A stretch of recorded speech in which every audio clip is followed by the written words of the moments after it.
भाजपचं 3.0 हे सरकार स्थापन झालेलं आहे आणि जागा वाटप झालेलं आहे। प्रत्येक मित्रपक्षाला जे आहे ते मंत्रिमंडळ देण्यात आलेलं आहे।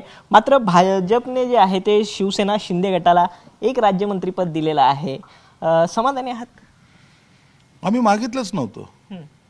आम्ही जो पाठिंबा दिला एनडीए सरकारला त्याच्यामध्ये आम्ही कोणतीही डिमांड केली नव्हती आणि जो डिमांड करतो त्याची परिपूर्ण होत नाही त्या टायमाला तो नाराज असतो। जेव्हा शिंदे साहेबांनी सांगितलं की आम्हाला कोणतीही अपेक्षा नाही किंवा आम्ही तुमच्याकडे कोणती डिमांड करत नाही, तर म्हणून नाराजाचा आमचा प्रश्नच येत नाही। पण संजय राऊत म्हणतात की अजित पवार गट असेल किंवा तुम्हाला असेल, तुम्हाला योग्य वागणूक जी आहे ती मिळत नाही मित्रपक्षाकडून, म्हणजे भाजपकडून थेट। कशाला आमची चिंता करता? आम्हाला योग्य वागणूक मिळते नाही मिळते, आम्ही काय रडत तुमच्याकडे आलोय? आम्ही रडत त्यांच्याकडे गेलो होतो? नाही नाही, आम्हाला आता काय मंत्रिपद नाही मिळालं, काहीतरी करा ना, असं काही झालंय का? म्हणून उगाच वाकून पाण्याची जी सवय आहे ना या लोकांना, ती मुळात चुकीची। राजकारणामध्ये कधीही काही तुम्हाला जर पुढचं ध्येय जर गाठायचं असेल तर 2 पावलं मागं आलं पाहिजे। जे वर पाहून चालतं ना त्याला ठेस लवकर लागते आणि हीच गत उभाटाची झालेली। वर पाहून चालतात असे, खाली बघा, खाली जमिनीवर, आणि म्हणून त्याला त्यांच्या बोलण्याला आम्ही किंमत सुद्धा देत नाही।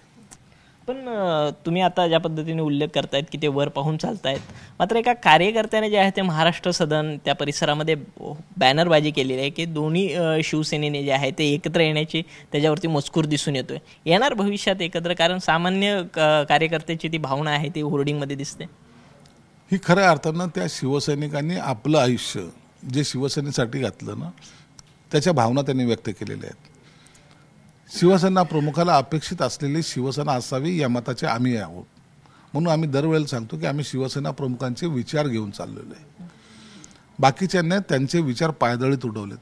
हिंदुत्वाचा विचार संपला, जय भवानी शिवाजीच्या घोषणा संपल्या, काँग्रेस राष्ट्रवादीवर जायचं नाही म्हणलं तर त्यांच्या मांडीवर जाऊन बसले। आता तेच लोक यांना चिमटे घेऊन उठवत आहेत की आता उठा, बस झालं, आम्हाला तुमच्याबरोबर राहायचं नाही। फायदा कुणाचा झाला? लोकसभेमध्ये जर तुम्ही पाहिलं असेल तर फायदा कुणाचा झाला? काँग्रेसचा झाला। 113 वर गेले, राष्ट्रवादी शरद पवार 408 वर गेलेत, त्यांचा जल्लोष चालू आहे, आणि हे 1918 वर आले। लॉस कुणाचा झाला? उबाठाचा झाला।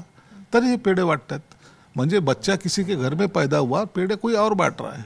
पण तुमचं पण तर नुकसान झालेलं आहे, पूर्ण तुमच्या महायुतीचं नुकसान झालेलं आहे। काय कारण वाटतं तुम्हाला? काय एवढा सेटबॅक बसला तुम्हाला महाराष्ट्रामध्ये? तुम्ही म्हणत होतात की आम्ही 40 पार जाणार, 45 पार जाणार, असे आकडे जे आहे ते सांगितलं जात होते सुरुवातीपासून। 400 पारचा देखील नारा दिला गेला। कुठे चुकलं वाटतं? हे बघा, आमचं चुकलं ते आम्ही मान्य केलं। आमचा असलेला तो सर्वेचे जे काही अहवाल होते ना, 10-12 अहवाल, त्याच्यावर जे जास्त फोकस केलं त्याच्यामुळे आमची एक चूक झालेली आहे। दुसरं आहे की आमचा असलेला थोडासा ओव्हर कॉन्फिडन्स हा आम्हाला कुठेतरी नडला आहे, आणि जे झालं ते सत्य आहे, म्हणून आम्हाला जो काही पराभव जो आम्हाला पत्करावा लागला तर ते आम्ही मान्य केलेलं आहे। या चुका भविष्यात होऊ नये या दिशेने आता आम्ही पाऊल टाकतोय। भविष्यामध्ये हे सर्वे, ओव्हर कॉन्फिडन्स किंवा इतर बडबड करणे, या सगळ्या गोष्टीला आता थोडा ब्रेक देऊन लोकांमध्ये पुन्हा आपली नाळ जशी पूर्वी होती तशी जोडायचा आमचा प्रयत्न आहे। सर, तुमच्या महायुतीमध्ये भाजप म्हणते की मोठा भाऊ, भाजप हा मोठा भाऊ असल्याचं ते म्हणतायत, मग हा ओव्हर कॉन्फिडन्स भाजपचा होता असं म्हणायचं? असं नाहीये, परंतु ज्या पक्षाचे सर्वे पण केल्याचे उल्लेख जे आहे तुम्ही मागच्या वेळेस म्हटले होते, तर हा भाजपचा म्हणायचं?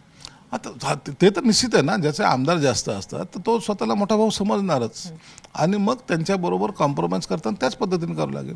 आता काँग्रेस मोठा भाऊ झाला ना, त्यांचे 13 खासदार आहेत। आता मोठा भाऊ कोण? महाआघाडीमध्ये मोठा भाऊ कोण? तर आता काँग्रेस, आणि त्यांनी सुरुवात केली की आम्हाला सत्ताचं आमचं स्थान पाहिजे। प्रश्न तुमच्या विषय आहे, महायुतीविषयी, की महायुतीमधला मोठा भाऊ भाजप म्हणत होतं, तर त्यांचा ओव्हर कॉन्फिडन्स नडला का? त्यांचा नाही, ही सामूहिक जबाबदारी आमची सर्वांचीच। मग भाजप असेल, शिवसेना असेल, राष्ट्रवादी असेल, यांची सामूहिक जबाबदारी। जशी यशाची जबाबदारी सर्वांचा, आनंदामध्ये सर्व सहभागी, त्याचाच पराजयामध्ये सर्वांचा सहभाग, म्हणून आमची ही सामाजिक जबाबदारी आम्ही मानतो, आणि पुढे भविष्यात अशा चुका होऊ नये यासाठी आम्ही सुद्धा आमचा प्रयत्न सुरू केलेला आहे। आणखीन एक प्रश्न, आज आमदारांची बैठक बोलवली आहे मुख्यमंत्री एकनाथ शिंदे साहेबांनी, तर यामध्ये पुढच्या येणाऱ्या विधानसभेविषयी काय रणनीती आखली जाणार आहे का? काय प्लॅनिंग घेऊन सध्या तुम्ही उतरणार आहात मैदानात?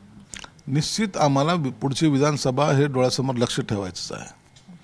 प्रलंबित असलेले प्रश्न, आता शेतकऱ्याचा आता पावसामुळं काही नुकसान होतोय, काही दुष्काळामुळं काही शेतकऱ्यांचा त्यांना त्रासलेले आहेत, अनेक प्रश्न आहेत. त्याच्यामध्ये आता आम्हाला फील्डवर उतरून त्यामध्ये आता काम करायचं आहे. त्यासाठी जे काही आमदारांना पदाधिकाऱ्यांना आजच्या बैठकीमध्ये मार्गदर्शन होणार आहे. निवडणूक हा जरी भाग असला तरी आता हा येणारा काळ हा याच्यामध्ये कार्यकर्त्यांनी ग्राउंड लेवलला काम करण्यासाठी दिलेल्या सूचना मला वाटतं या बैठकीमध्ये दिल्या जातील. नक्कीच तुम्ही विधानसभेच्या दृष्टीनं पावलं तर टाकत आहात, मात्र अजून पाऊस म्हणावा तसा आलेला नाही. काही दिवसच झालेले आहेत, 2-3 दिवस झालेले आहेत महाराष्ट्रामध्ये मान्सून दाखल होऊन, मात्र पहिल्याच पावसामध्ये पुण्यासारख्या शहराचे अक्षरशः दानादान उडालेले आहे, पाणी भरलेलं आहे सर्वत्र.